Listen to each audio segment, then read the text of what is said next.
Professor Isaq Oloyede, first, of course, to tell us the date for this year's UTM. I think we should start, a good place to start from is, what is the date for this year's UTME? I think we should start from there before we go into some of the technicalities of those who are qualified and those who are not qualified of your new policy, if I may say. Yes, thank you very much. As we do annually, the UTME has been scheduled for between the 25th of April and 5th of May, 2025. We have about 10 days for the conduct of the UTME, 25th of April till 5th of May. Interesting. But yeah, so let's go into the nitty-gritty of your new, should I say, policy now or standards, as it were, because you introduced a mock exam for candidate under 15, right? And then of course under 16. So, but we'd like to know what informed this decision and how do you see it, but what is the import of these on candidates? Yes, thank you very much. Mock is not new.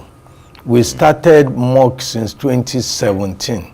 Since 2017, the purpose of the mock is to provide a practicing platform for candidates who might not be familiar with the, who have phobia for the computer. And we feel that since some of them are coming to CBT for the first time, even those who operate their cell phone would be scared of using the computer. We felt we should introduce for those who want. We started in 2017. The difference between that and this year is that in those the previous years, they were doing it as preliminaries towards the UTME. Right. But this year, because since last year we started the enforcement of minimum minimum age for admission into the university system. This will prevent candidates who are trial testing, who are less than 16, who just feel that, oh, I will be due for admission next year. I want to do a practice, not for admission purpose. Right. We felt that such candidates should not be stopped. We should not say because you are not 16. There was a decision of a court that, oh, if you know they are underage, why do you allow them to write exam? Such people or such position is not taking into consideration the fact that there are students who know that they have not even secured their 5 levels, but they want to just practice. They just want to be there. So what we have done this year is to say, yes, those of you who are not desiring admission this year, but you just want to practice, we will give you the opportunity so that those who are writing mock, who are writing UTME, you can participate, but you give us an assurance that you are aware that you are allowed to take the exam just because you want to practice. So this is to encourage, to allow those who are SS2, SS1, if they so wish, to go and take such exam. So okay, you mentioned in that report statement that was released that exceptional, brilliant student or candidate under 15 it can still be considered for university admission. What we are saying. But the question, to land on that question, what criteria will be used to determine exceptional performance? That is one question. And the second thing, I mean, you said for those who want to secure admission, of course, or want to sit for admission and get into the admission into university must be 16, except for exceptional students.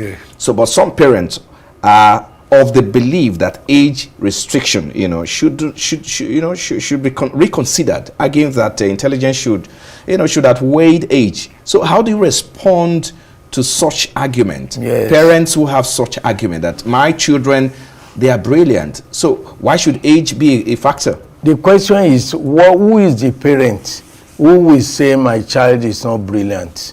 Yorubas have this say that when it comes to your mother's room, you are the best. Your mother will always boast that you are the best. There must be criteria. You must prove.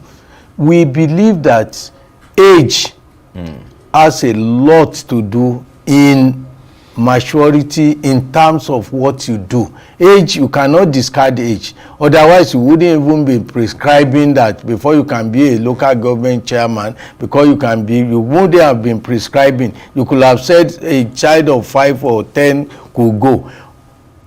You cannot, biological age has a lot to do with the development of the intelligence. There are so many things that have been said, but there are exceptions to the rule. All right. And you must allow such exceptions, and those exceptions are real exceptions. It's not something that you just proclaim and say, I'm accepting. The Honorable Minister for Education, the current Minister of Education, mentioned it clearly when he assumed that minimum age for admission will be 16. But we are also aware that there are gifted children, and they are few. And these gifted children, we can't just dismiss them. We will have to identify them and allow them to. That's where the question now, comes the in. question, how do you identify? There are criteria. There are so many criteria for it. We look at, if you are under 16 and you are exceptional, your records will show that you are exceptional. You take UTME, for instance. If you score 200 out of 400, how do you call yourself exceptional candidate? But if you score 80%, for example, in UTME, that is giving us signal that, oh, this person, you take a post UTME, you score 80%. Okay.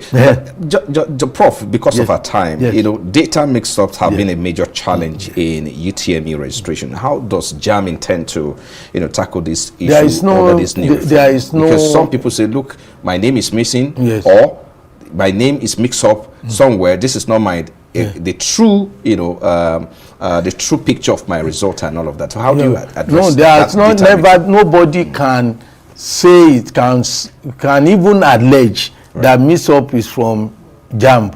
We don't ask for your name. We don't ask for your age. We don't ask for anything other than your NIN, your identification number. We get the data directly from NIMSI.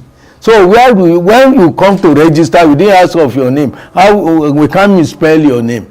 So it is the name that you supply to NIMSI that the only question we ask you, send your name to 55019. And when you come to register, we don't say what's your name, where are you born from, where did you come. We don't ask such mundane questions because they are already embedded in the name that you give to us. What is happening is that there are people who are trying to tamper with one thing or the other. They are 12 today, they are 18 tomorrow, and so on, for various reasons.